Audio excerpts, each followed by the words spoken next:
जय भीम, नमो बुद्धाय साथियों। कैसे हैं आप सभी लोग। दोस्तों, आज 7 मई 2020 का दिन है और आज का दिन समस्त भारतवासियों के लिए और समस्त बहुजन समाज के लिए, जो यहाँ के मूल निवासी हैं उनके लिए बहुत ही अच्छा दिन है और बहुत ही बड़ा दिन है। एक सबसे बड़ा त्यौहार है हमारा और आज के दिन आप सभी को अपना अच्छे से सेलिब्रेट करना चाहिए, क्योंकि अभी लॉकडाउन का समय चल रहा है।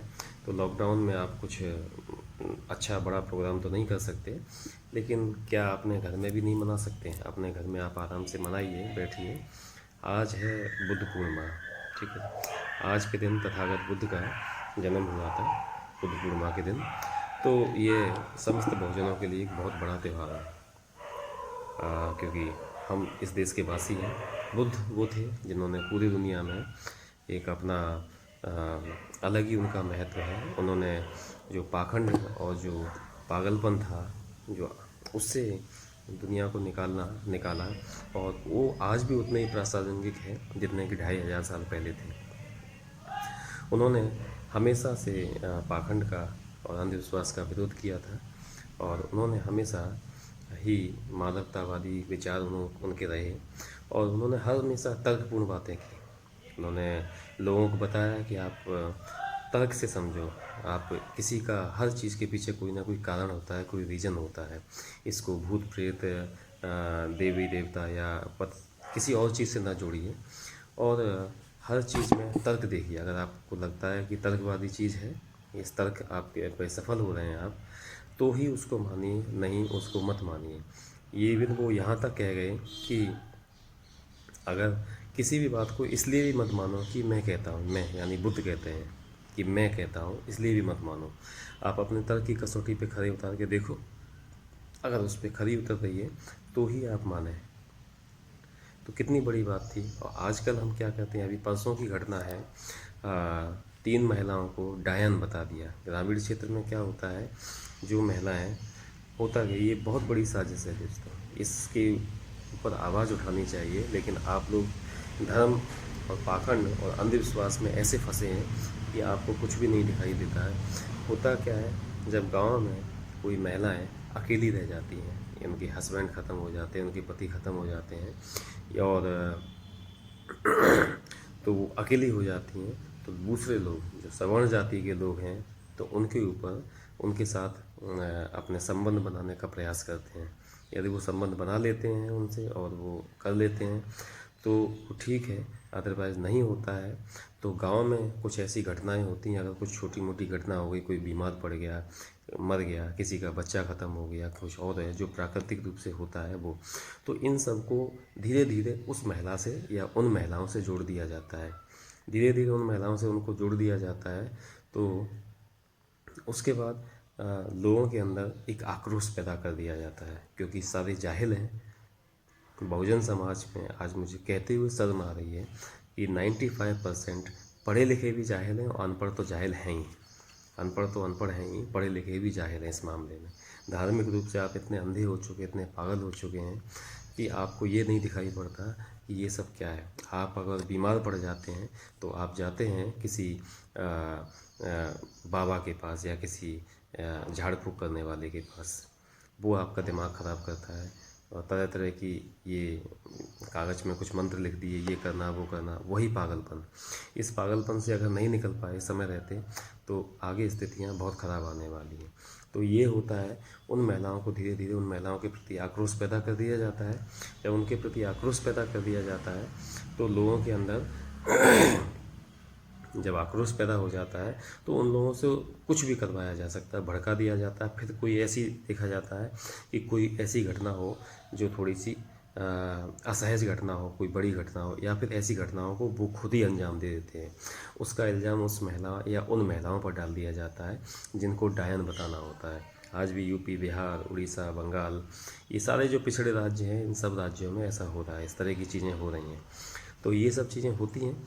उसके बाद उन महिलाओं को कर दिया जाता है, फिर उनके साथ जो अमानवीय व्यवहार किया जाता है वो आपने अभी परसों की घटना में देख लिया है कि उन 3 महिलाओं के साथ उनको मारा पीटा गया, उनको उनके कपड़े उतारे गए, उनको गंजा कर दिया, उनके सिर के बाल सारे काटे गए, उनके मुंह पे कालिख पोती गई और उनको मल मूत्र खाने पे विवश किया गया है।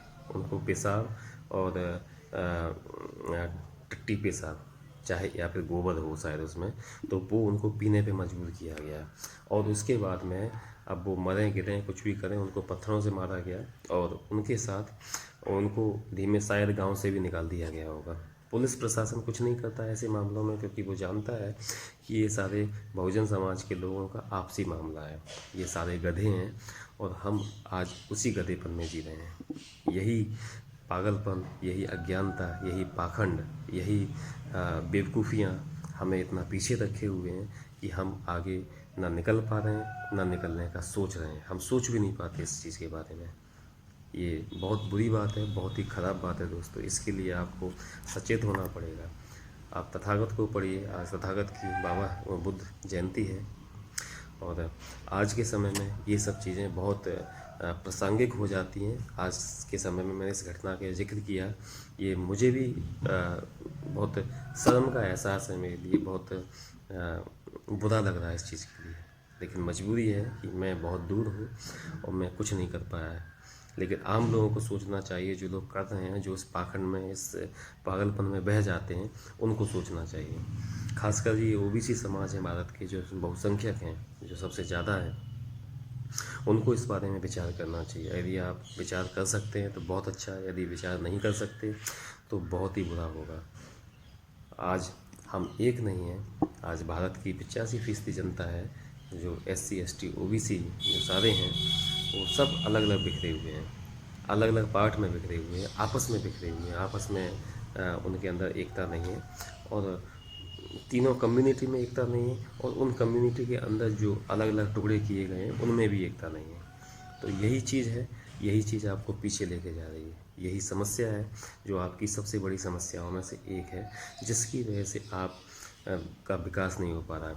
आज आप कहते हैं जातिवाद ख़त्म हो गया, जातिवाद बढ़ रहा है, भयंकर रूप से बढ़ रहा है। कितने सारे उदाहरण देखो। अभी यूपी में जो मुख्य चिकित्सा अधिकारियों की जो नियुक्ति हुई थी, चिकित्सा अधिकारियों की नियुक्ति हुई थी, उसमें भयंकर जातिवाद था। अभी 351 खंड विकास अधिकारी यानी BDO के पद खाली है, उसको प्रतिनियुक्ति से भरने का प्रयास किया जा रहा है। और उसमें जो है प्रतिनियुक्ति से भरने का प्रयास किया जा रहा है, उसमें भी, क्योंकि प्रतिनियुक्ति में कोई भी आरक्षण या कोई भी कुछ नहीं होता है, तो उसको आगे चल के उसको उसमें टोटल जातिवाद के हिसाब से जो सवर्ण जातियां हैं वही लोग करेंगे ये काम, उन्हीं लोगों को भरा जाएगा। क्योंकि खंड विकास अधिकारी BDO का पद एक बहुत बड़ा पद होता है और काफ़ी अच्छी अर्निंग भी होती है इसमें। तो ठीक ठाक है, मतलब जो महत्वपूर्ण योजनाएं हैं, वो महत्वपूर्ण योजनाएं इन्हीं लोगों के माध्यम से कार्यान्वित की जाती हैं। तो पूरे अपने ब्लॉक या उस संबंधित क्षेत्र का सबसे बड़ा अधिकारी होता है, उसके माध्यम से उसको बहुत सारी पावर हासिल होती है। तो इन्हीं वजहों से ये सारे काम किए जा रहे हैं। 350 से ज़्यादा पद खाली हैं, उन पर प्रतिनियुक्ति के माध्यम से भरने का पूरा प्रयास किया जा रहा है। तो ये सारी चीज़ चल रही है। अब मैं आता हूँ OBC के समाज की लोगों की बातों पर, कि वो लोग क्यों इस पागलपन में पड़े हुए हैं, क्यों पाखंड और उस अंधविश्वास से नहीं निकल पा रहे हैं। ये पाखंड और अंधविश्वास ही है जो इनका खुद का बंटाधार किए हुआ है। ये खुद आपस में चिढ़ते हैं कि एक पर्टिकुलर जाति ने काफ़ी तरक्की कर ली, जैसे कि शेड्यूल कास्ट में जाटव हों, चमार हों, इन्होंने तरक्की की है। OBC में आप जो शायद तेली समाज है, यादव हैं, और एक दो समाज और हैं, इन्होंने काफ़ी तरक्की की है, लेकिन बाकी लोग नहीं कर पाए, तो बाकी लोग चिढ़ते हैं आपस में एक दूसरे से। तो ये गलत बात है। अब देखिए, कल परसों अभी हाल ही बताता हूँ, अभी रिसेंटली जो घटना है वो देखिए आप, कि जो अभी 2-3 दिन में कुछ शहीद हुए हमारे सैनिक। तो एक शर्मा है, तो शर्मा यूपी के मुजफ्फरनगर का पैतृक गांव है, लेकिन ये सब पूरे परिवार के साथ ये लोग जयपुर में बस गए हैं। ठीक है, जयपुर में बस गए हैं। तो जब वो कैप्टन शर्मा ख़त्म होते हैं, उनको शहीद होते हैं, मैं सम्मान करता हूँ, देश के लिए शहीद हुए हैं, तो ऐसा कुछ नहीं है। हम लोग यहाँ पे जातिवाद की बात नहीं कर रहे हैं, लेकिन ये लोग करने पे मजबूर करते हैं।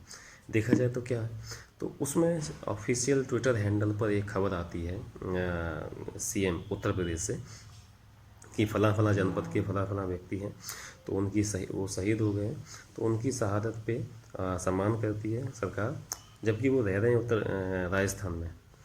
तो वो राजस्थान में रह रहे हैं, लेकिन उत्तर प्रदेश की सरकार कहती है कि हम उनको 50 लाख रुपया, सरकार 50 लाख रुपया दे रही है, और इसके अलावा उनकी स्मृति में एक दरवाज़ा बनाया जाएगा और एक व्यक्ति को नौकरी दी जाएगी। जबकि इस वक्त वो राजस्थान में है, राजस्थान की निवासी हो चुके हैं, लेकिन फिर भी ऐसा कहा जा रहा है।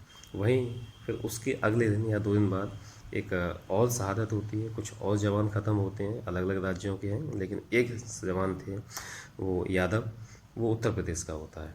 तो उसके लिए एक ट्वीट होता है, उस ट्वीट में कहा जाता है कि हम इनकी शहादत को सम्मान करते हैं और इस दुख की घड़ी में पूरा देश इनके साथ है और हर संभव सहायता की जाएगी।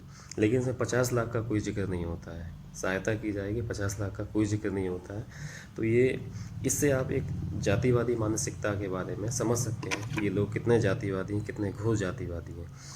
तो जब ये कहा जाता है, उसके बाद में जब ये चीज़ें बाहर निकल के आती है, लोग इसका दोनों ट्वीट की तुलना करते हैं। तो जब दोनों ट्वीट की तुलना की जाती है, जब मामला बढ़ता है, तो फिर कल एक स्पष्टीकरण दिया जाता है कि उत्तर प्रदेश में के जो भी जवान हैं या जो भी इस तरह की सेनाओं से संबंधित लोग हैं, वे यदि उनका कुछ शहादत होती है तो उनको 50 लाख रुपया दिया जाएगा और एक व्यक्ति को जॉब दिया जाएगा। तो उस मामले का पटाक्षेप हो गया है, लेकिन जो पहले ट्वीट किया गया था उससे समझ में आता है कि इनकी मानसिकता क्या है, ये कितने घोर जातिवादी हैं। तो दोस्तों, मैं यही कहना चाहता हूँ, बाबा साहेब ने पहले व्यक्ति थे जिन्होंने ओबीसी समाज के लिए अपनी सदस्यता से त्यागपत्र दिया था, लेकिन लोगों को समझ में नहीं आता है। मंडल कमीशन जब बंद हुआ था, तब मंडल कमीशन बंद हुआ था तब ओबीसी समाज के लिए था, लेकिन वो लोग समझे कि ये एससी समाज को फ़ायदे देने वाला है, तो उन्होंने एंटी जो मंडल जो था आंदोलन, उसमें भाग लिया। तो कितनी बड़ी और कितनी बुरी बात है, उनको समझ नहीं आता है। ये अज्ञानता है, आपकी अज्ञानता का वो लोग फ़ायदा उठा रहे हैं, आपको पाखंड अंधविश्वास में ढकेल रहे हैं, आपके हाथ में कमंडल पकड़ा रहे हैं। तो आप इससे निकलिए। अगर आप नहीं निकल पाए तो आगे स्थितियाँ ख़राब होने वाली हैं। इस वक्त समस्या ये, इस वक्त समय है, समय की मांग है कि शेड्यूल कास्ट, शेड्यूल ट्राइब और ओबीसी लोगों को एक साथ आना चाहिए, एक मंच पे आना चाहिए। जो हमारी राजनीतिक पार्टियां हैं वे पर्टिकुलर एक एक जाति की पार्टियां हैं, लेकिन वो उन जातियों का भी भला नहीं कर पा रही, उनके लिए भी बात नहीं कर पा रही हैं। बाकियों के लिए बात करना बहुत दूर की बात है, लेकिन हाँ, अगर कोई सवर्ण के साथ कुछ होता है तो ये पार्टियाँ भी खड़ी हो जाती हैं, ये उनका पक्ष देती हैं। आपको ऐसा क्या है, सवर्ण समाज के सैकड़ों लोग, हज़ारों लोग, करोड़ों लोग और बहुसंख्यक लोग, बहुसंख्यक मतलब जो सवर्ण समाज है उसके ज़्यादातर लोग, सारे लोग ऊंचे ऊंचे पदों में बैठे हुए हैं, लेकिन फिर भी आप लोग उनका साथ देते हैं कि अगर कोई घटना हो जाती है तो उसके खिलाफ मतलब कि उसको न्याय देना चाहिए। अरे न्याय तो वो लोग खुद दे देंगे आपस में, तुम क्यों परेशान हो रहे हो? यही हमारी पार्टियों की विडंबना है और इसीलिए वे पीछे हैं, इसीलिए सत्ता से बाहर है। तो आपको इस सब के बारे में सोचना चाहिए। तो आज की बात यहीं ख़त्म करता हूँ। आप सभी को बुद्ध पूर्णिमा की हार्दिक बधाइयाँ। जय भीम, नमो बुद्धाय, जय भारत, जय संविधान, जय ज्ञान विज्ञान।